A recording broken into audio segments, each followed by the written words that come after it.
Assalamualaikum warahmatullahi wabarakatuh.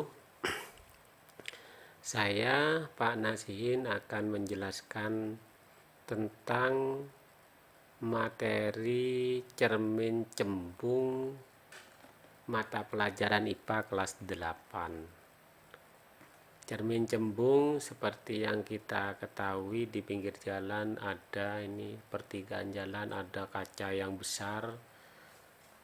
Ini adalah contoh penggunaan cermin cembung. Di bawah ini saya bersama siswa sedang melakukan pembuktian perjalanan sinar. Nah, tujuan dari pembuatan video pembelajaran ini, yang pertama, peserta didik dapat melukiskan perjalanan sinar yang dipantulkan oleh cermin cembung. Yang kedua, peserta didik dapat menyimpulkan sifat bayangan benda dari hasil pemantulan cermin cembung. Dan yang ketiga, peserta didik dapat mengaplikasikan rumus matematis cermin cembung untuk menentukan sifat bayangan benda. Ada 3 sinar istimewa pada cermin cembung yang wajib kamu ketahui dan kamu pahami agar materi cermin cembung ini betul-betul dikuasai. Ini sangat dasar untuk mengaplikasikan mengerti cermin cembung, tentunya cermin cekung. Baik, kita lanjutkan. Sinar istimewa yang pertama pada cermin cembung berbunyi sinar datang yang sejajar dengan sumbu utama akan dipantulkan seolah-olah dari titik fokus. Mari kita lihat pada gambar ini adalah sumbu utama, ini titik fokusnya, ini cermin cembungnya. Di sini depan cermin cembung, di sini belakang cermin cembung. Berbunyi sinar datang sejajar sumbu utama dipantulkan seolah-olah dari titik fokus. Ini sinar datang, kemudian dipantulkan seolah-olah dari titik fokus.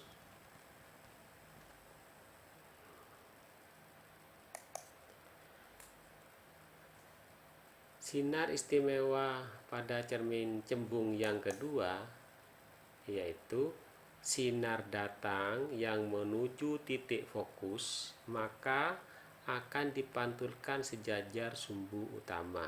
Kita lihat gambarnya, bagaimana cara menggambarnya. Sinar datang menuju titik fokus, jadi menuju titik fokus dari daerah sini, atas boleh, bawah boleh, dipantulkan sejajar sumbu utama. Nah, ini kebetulan saya menggambar dari bawah. Ini datang menuju titik fokus, sinar datang menuju titik fokus, maka dipantulkan sejajar dengan sumbu utama ke sini. Ini ke sini.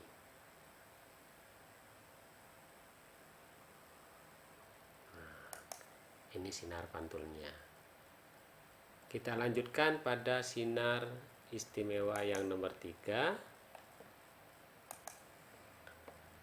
Sinar datang yang menuju titik pusat akan dipantulkan ke pusat titik kelengkungan. Kita lihat gambarnya. Ini dari bawah menuju titik pusat, maka akan dipantulkan melalui titik pusat itu. Jadi ada 3 sinar istimewa yang sudah kita bahas barusan. Nah, ketiga sinar istimewa tadi coba kita aplikasikan untuk melukis benda di depan cermin cembung. Seandainya di sini adalah benda yang berdiri tegak di depan cermin cembung, kemudian kita tarik garis yang sejajar dengan sumbu utama ini, sesuai dengan sifat sinar istimewa. Sinar istimewa yang pertama sejajar. maka nanti akan dipantulkan seolah-olah dari titik fokus. Ini. Yang kedua, kita ambil sinar istimewa yang nomor 3. Dari titik ini, ujung atas dari benda, kita tarik garis sampai melewati titik kelengkungan. Nah, ini sinar datang menuju titik kelengkungan ini, kelengkungan cermin, maka akan dipantulkan ke titik kelengkungan ini, ke garis kelengkungan ini, ke sinar datang pada titik sumbu ini, titik kelengkungan ini. Ini. Nah, ini. Nah, setelah itu kita dapat melihat bahwa ada pertemuan sinar pantul dari 2 sinar istimewa. Tadi dari sini yang pertama kita melihat bahwa sinar istimewa yang pertama, sinar datang sejajar dengan sumbu utama, maka seolah-olah akan dipantulkan dari titik fokus. Nah, di sini. Nah, ini yang sinar istimewa yang nomor 3 menuju titik pusat kelengkungan akan kembali ke titik pusat kelengkungan, sehingga terjadilah pertemuan 2 sinar pantul di sini.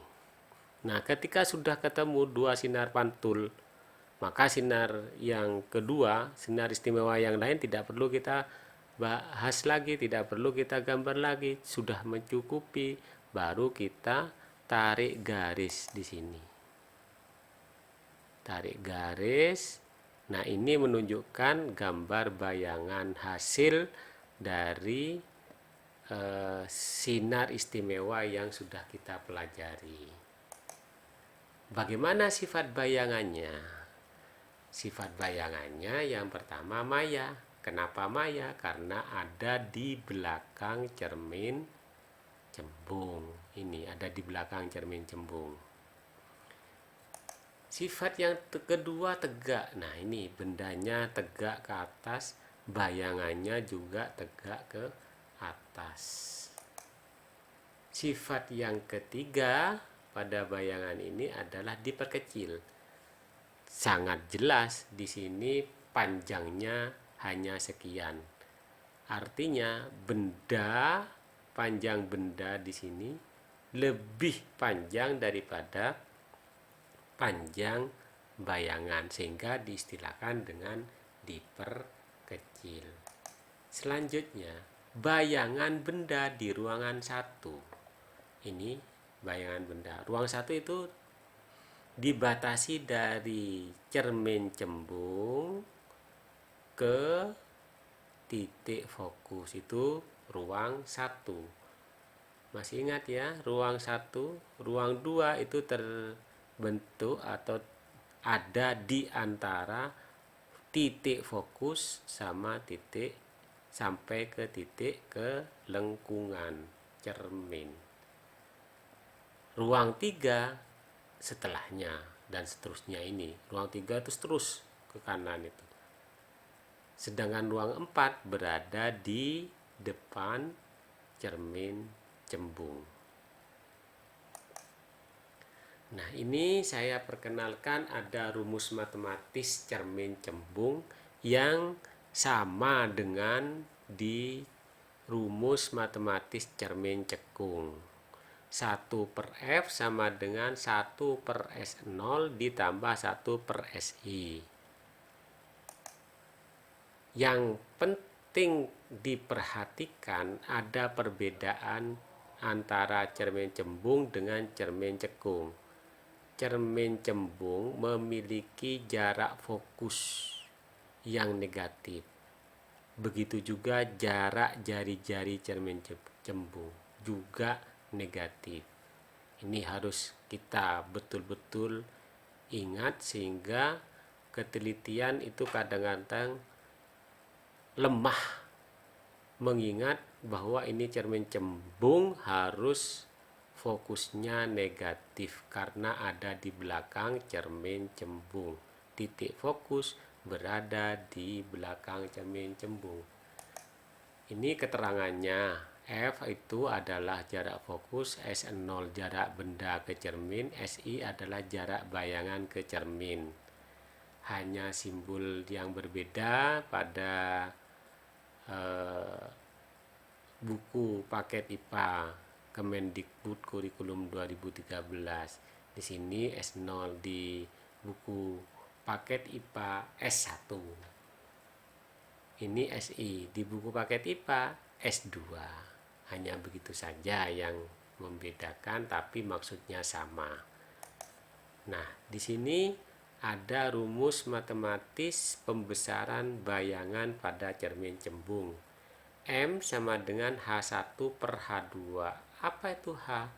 Tinggi bayangan H1. H2 tinggi benda. S1 jarak bayangan, S2 jarak benda. Jadi rumus matematis pembesaran bayangan pada cermin cembung itu adalah M sama dengan H1 per H2 atau M sama dengan S1 per S2. Nah, di sini saya memberikan contoh soal dari materi cermin cembung. Sebuah lilin diletakkan pada jarak 15 cm di depan cermin cembung yang memiliki fokus 20 cm. Tentukan letak bayangan dan sifatnya. Mari kita selesaikan. Diketahui jarak benda 15 cm di depan cermin cembung. Fokusnya 20. Nah, ini min. Kita harus hati-hati. Fokusnya adalah min pada cermin cembung. Ditanya letak benda dan sifat bayangannya. Jawab. Kita tulis dulu rumusnya, baru kita masukkan angkanya. F di sini min 20, S2-nya 15. Kemudian dipindahkan ke ruas kiri ini sehingga menjadi pengurangan 1 per S1. Dilanjutkan. Sehingga 1 per S1 sama dengan 1 per min 20 dikurangi 1 per 15.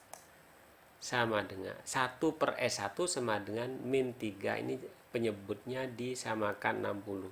Sehingga 60 dibagi 20 sama dengan 3. 20 dibagi 15 sama dengan 4 kalikan 1. Jadi 4. Jadi min 3 dikurangi 4 sama dengan min 7. 1 per S1 sama dengan min 7 per 60. Untuk mengetahui S1-nya dibalik. Karena S1 ini sekarang ada di atas, maka 60 juga harus dibalik, ada di atas. S1 sama dengan min 60 per 7. Hasilnya sama dengan min 8,57 cm. Nah, ini min ini menandakan bahwa berada di belakang cermin. Maya berarti.